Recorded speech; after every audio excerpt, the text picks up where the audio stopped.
উপরটা ক্রিস্পি এবং ভেতর থেকে নরম জুসি সফট এরকম একটি চিকেন ফ্রাই তৈরি করে নিতে পারবেন মাত্র 10 মিনিটে।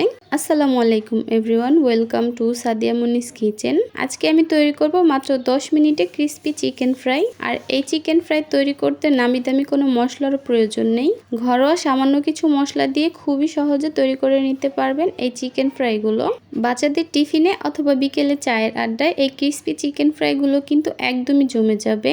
এখানে আমি একটা চিকেনের 2টা ব্রেস্ট পিস নিয়েছি। চিকেনগুলিকে আমি আগেই কেটে ধুয়ে ক্লিন করে নিয়েছি। আর দেখতেই পাচ্ছেন চিকেনের পিসগুলিকে আমি খুব বেশি মোটা করিনি, আবার কিন্তু খুব বেশি পাতলাও করিনি, একদমই মিডিয়াম পুরুত্বে কেটে নিয়েছি, ঠিক ফিঙ্গারের আকারে। এবার আমি এখানে দিয়ে দিচ্ছি একটা ডিম, 1/4 টিস্পুন দিয়ে দিচ্ছি হলুদের গুঁড়া, লাল মরিচের গুঁড়া দিয়ে দিচ্ছি 1 চা চামচ, 1/2 চা চামচ দিয়ে দিচ্ছি ধনিয়ার গুঁড়া, দিচ্ছি 1/2 চা চামচ জিরার গুঁড়া, কালো গোলমরিচের গুঁড়া দিয়ে দিচ্ছি 1/2 চা চামচ, টমেটো সস দিয়ে দিচ্ছি 1 টেবিল চামচ, সয়া সস দিয়ে দিচ্ছি 1 টেবিল চামচ, দিচ্ছি 1/2 চা চামচ লবণ।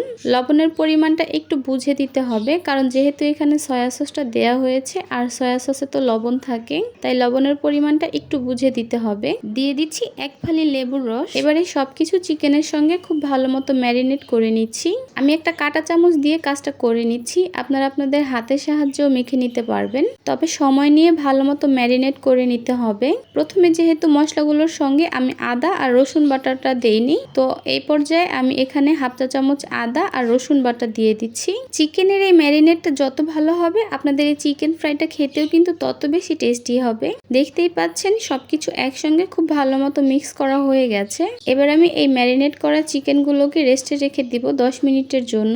আর এই ফাঁকে আমি বাকি প্রিপারেশন করে নিব। এখানে একটি মিক্সিং বলে নিয়ে নিচ্ছি 1 কাপ ময়দা। আপনারা কিন্তু ময়দার পরিবর্তে আটাও নিতে পারবেন। দিয়ে দিচ্ছি 1/3 কাপ কর্নফ্লাওয়ার। এই কর্নফ্লাওয়ারটা দেওয়ার কারণেই কিন্তু চিকেনের উপরের লেয়ারটা অনেক বেশি ক্রিস্পি হবে। আপনাদের হাতের কাছে কর্নফ্লাওয়ারটা না থাকলে না দিলেও চলবে, তবে দিলে কিন্তু চিকেনের উপরের লেয়ারটা অনেক বেশি ক্রিস্পি আর বেশি মজা হয়। দিয়ে দিচ্ছি 1/4 টিস্পুন কালো গোলমরিচের গুঁড়া, দিয়ে দিচ্ছি 1/2 চা চামচ লবণ, লাল মরিচের গুঁড়া দিয়ে দিচ্ছি 1 চা চামচ। এবারে সবকিছু খুব ভালো করে মিশিয়ে নিচ্ছি। মিশিয়ে নেওয়া হয়ে গেছে। এবার আগে থেকে ম্যারিনেট করা একটা চিকেনের পিস নিয়ে ময়দার মধ্যে ভালো করে কোটিং করে নিচ্ছি। অনেক সময় দেখা যায় চিকেন ফ্রাইয়ের কোটিংটা একদমই পারফেক্ট হয় না। এই যে দেখুন, আমি হাতের সাহায্যে খুবই ভালোভাবে চেপে নিচ্ছি। অনেকেই আছি খুবই আলতো হাতে কোটিংটা করে থাকি, ওইভাবে কিন্তু অতটা পারফেক্টভাবে কোটিংটা হয় না। এই কোটিংটা যত বেশি ভালো করে চেপে চেপে করা হবে ততটাই কিন্তু ভালো হবে। এই কাজটা একটু সময় নিয়ে করে নিতে হবে। এবার এই চিকেনের যে এক্সট্রা ময়দাটা আছে সেটা আমি ঝেড়ে ফেলে দিচ্ছি। আমি আপনাদেরকে দেখিয়ে দিচ্ছি যে কোটিংটা ঠিক কেমন হয়েছে। অসংখ্য লেয়ার ক্রিয়েট হয়েছে, কিন্তু আশা করছি আপনারা দেখেই বুঝতে পারছেন। আর এই কোটিং করা চিকেনগুলোকে একদমই রেখে দেওয়া যাবে না, সঙ্গে সঙ্গে তেলের মধ্যে ভেজে নিতে হবে। চুলায় আমি একটা প্যানে পর্যাপ্ত পরিমাণে তেল গরম করে নিয়েছি। তারপর একটা একটা করে চিকেন দিয়ে দিচ্ছি। আর তেলটা কিন্তু অবশ্যই খুব ভালো মতো গরম করে নিতে হবে, তা না হলে কিন্তু চিকেনের উপরের লেয়ারগুলো একেবারেই নেতিয়ে যাবে, তখন কিন্তু চিকেন ফ্রাইয়ের আউটকামটা ভালো আসবে না। কোটিং করার পরও কিন্তু এগুলো রেস্টে রাখা যাবে না, তখনও কিন্তু এগুলো নেতিয়ে যাবে। চিকেনগুলোকে প্রায় 7 থেকে 8 মিনিট উল্টে পাল্টে ভেজে নিলাম।